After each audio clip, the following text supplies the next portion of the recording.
Imagine a small town where kids walk home from school the same way every day, where parents expect afternoons to be ordinary, predictable, safe. On April 8th, 2009, that ordinary afternoon in Woodstock, Ontario, would break in a way the town would never be the same. This is the story of an 8-year-old girl named Victoria.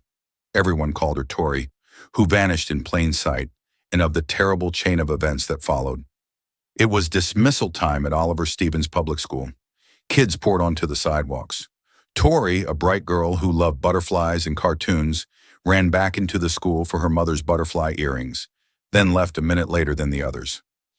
At roughly 3:32 p.m., a security camera captured something that would later become the central image of a national tragedy. Tori being led away by a woman she apparently trusted. An ordinary walk home had turned into a haunting question. Who was that woman, and where was she taking Tori? Hours passed. Tori didn't come home. Her mother searched friends' houses and called relatives. When she finally reported her missing to police that evening, the town's calm began to fracture into fear. As more details emerged, the security footage, the missing child's photo on the news, the case became more than a local crisis. It became a nation's nightmare. Investigators followed every lead. Suspicion initially fell on the familiar, on people who knew the child, on those in the neighborhood. But as police worked the timeline and interviewed witnesses, a shadowy outline of a plan began to form. The woman seen on the video would later be identified as Terry Lynn McClintock. She would tell investigators she had lured Tori with the promise of showing her a puppy, the tiny, cruel bait that led an 8-year-old away from safety. As detectives dug deeper, they turned up a second name, Michael Rafferty. He was 28 at the time. Police would allege that Rafferty and McClintock were not strangers to one another, that the two had colluded in the abduction and murder. Within weeks, both were charged in connection with Tori's disappearance. The town that had once worried only about yard sales and school plays now watched as charges of kidnapping and worse were laid against people from their own region. On July 21st, 2009, more than 3 months after Tori's disappearance, police confirmed the worst. Human remains found near Mount Forest belonged to Tori Stafford. The details released were devastating. The autopsy would later reveal the scale of the violence inflicted on a child who had been walking home from school. The discovery answered a question no family ever once answered, while opening even more. Why? Who? How could this happen in a small Canadian town? The courtroom became the place where pieces of the terrible night were narrated and argued. Terry Lynn McClintock ultimately pleaded guilty to first-degree murder, a startling and grim confession that shocked a nation and spared a public trial for some aspects of the case. Michael Rafferty pleaded not guilty. His trial, when it began in 2012, unfolded in front of a juried audience and cameras, though with many details subject to publication bans early on.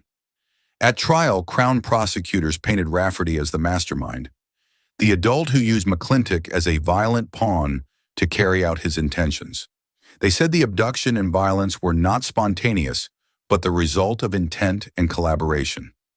Evidence and witness testimony threaded together a narrative of planning, coercion, and an unimaginable betrayal of a child's trust. On May 11th, 2012, after days of deliberation, the jury returned a verdict. Michael Rafferty was found guilty of first-degree murder, sexual assault causing bodily harm, and kidnapping. The conviction sent a shockwave through Woodstock and across Canada. 2 people had been held responsible for the brutal death of an 8-year-old. 4 days later, Rafferty was sentenced to life in prison with no chance of parole for 25 years. For the Stafford family, the verdict offered a measure of accountability, but it did not erase the loss. Rafferty's legal team sought to overturn parts of the outcome, arguing trial errors and seeking extensions in a long, slow appeal process. Over the years, the appeals were denied. In October 2016, his bid for a new trial was dismissed.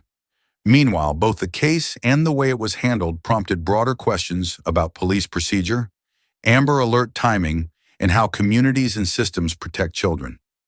The ripples from Tori's death reached into policy debates and into the hearts of every parent watching the story unfold. Woodstock changed. Schools, playgrounds, and parent routines were forever altered by one afternoon's event. The name Victoria Tori Stafford became a refrain, a sadness that called for reflection and reform. People asked, how do we prevent another child from ever walking alone into such danger? How do we pick up the pieces for the families left behind? The answers were partial and often painful. Beyond headlines and court transcripts were the people who lived this nightmare. Tori's parents, who fought through grief and a bitter public spotlight, the investigators who hunted for answers, the community volunteers who searched fields and roads, and the two accused whose lives and choices were dissected in public. This story is not only about guilt and punishment, it is about loss, about how a single violent act cracks open the sense of safety in a whole community. Every anniversary of that April day brings remembrance, not to sensationalize the horror, but to honor a life cut short and to remind communities of the fragile trust between adults and the children in their care. For parents watching this video, the lesson is stark. Vigilance matters, systems matter, and the smallest promises, like showing a child a puppy, can mask the darkest intentions. The case of Michael Rafferty is one of the most disturbing and important criminal cases in recent Canadian memory. It forces us to confront questions we'd rather avoid.